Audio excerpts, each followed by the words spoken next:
Saturday marks the 50th anniversary of the most important professional football game ever played, and millennials, hang on to your selfie sticks, the Jets won it. That's right, the New York Jets. Those Jets. The Jets of the fake spike, the butt fumble, and the greatest Dear John letter ever written. I resign as HC of the NYJ. Sincerely, Bill Belichick. And also, the Jets of Joe Namath, who put the franchise on the map and, on Jan. 12, 1969, orchestrated the victory that forever changed the NFL and set the Super Bowl on the path to the wretched excess it represents now.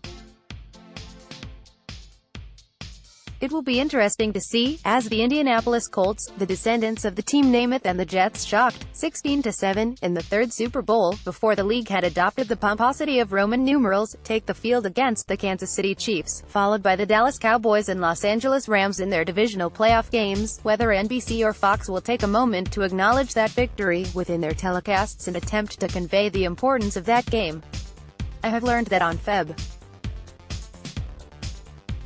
3, Super Bowl Sunday, Namath is expected to take part in some sort of acknowledgement of that game, although everyone connected with it is cloaking his role in mystery. I have been approached to do something, but I don't know whether I should be the one to give that information out, Namath told me by phone on Friday. I consider it an honor to have been asked, but things could change. We haven't announced plans yet, but we do anticipate a recognition moment, Brian McCarthy, the league's vice president of corporate communications, said via text. But he, too, refused to furnish any other details. At the very least, it's good to know that some type of a nod backward will be made by a league that seems relentlessly determined to bury its past.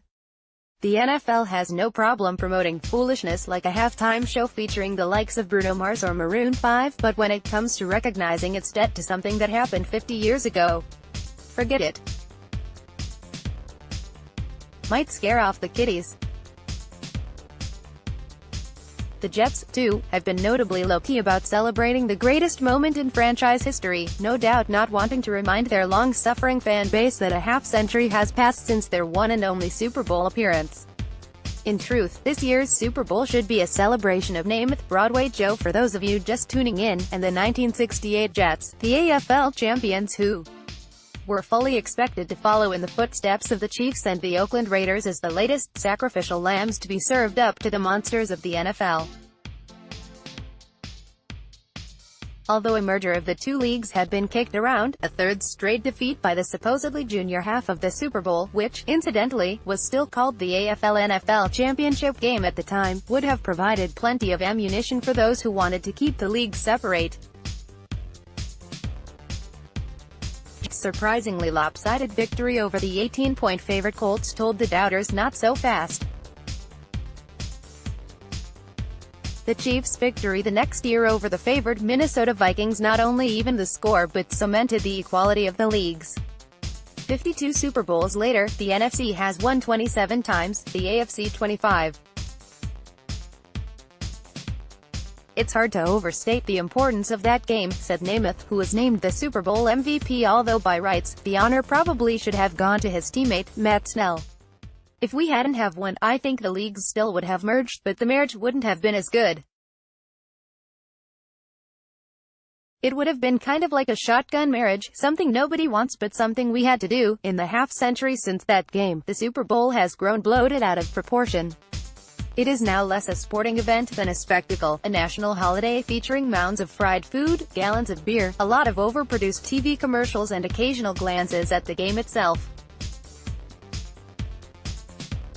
All of that probably would have eventually happened anyway, but the Jets' victory over the Colts surely hastened the process. I think about it now, said Namath, who turned 75 last May. But at the time, I didn't understand what was taking place. That was beyond what I was thinking about. All I was thinking about was playing in the biggest game of our lives, and winning it. In the ensuing 50 years, Namath became the prototype for what we now have come to know as the sports superstar. He made movies, owned a nightclub, sold shaving cream and pantyhose on television. And in his later years, he has moved on to other pursuits. These days, he heads a charitable foundation and has written a book, All the Way, My Life in 4 Quarters, scheduled to be released around Father's Day. But none of it would have been possible without a single momentous football game that happened nearly 20 years before Lady Gaga, the star of Super Bowl LIII, was even born. More than a few members of that Jets team are dead: George Sauer, Winston Hill, Johnny Sample, Larry Grantham, and the number of fans who remember watching the game is dwindling. Because of its neglect of its own history, NFL games of the past are hardly remembered as fondly as old baseball games or prize fights, and the young fans the league so desperately courts seem to want to only look ahead. But for a few moments on Super Bowl Sunday, it appears the NFL will break character and pay tribute to the day that changed the course of its history. Joe Namath deserves that moment, whatever it turns out to be. And it's about time he's getting it.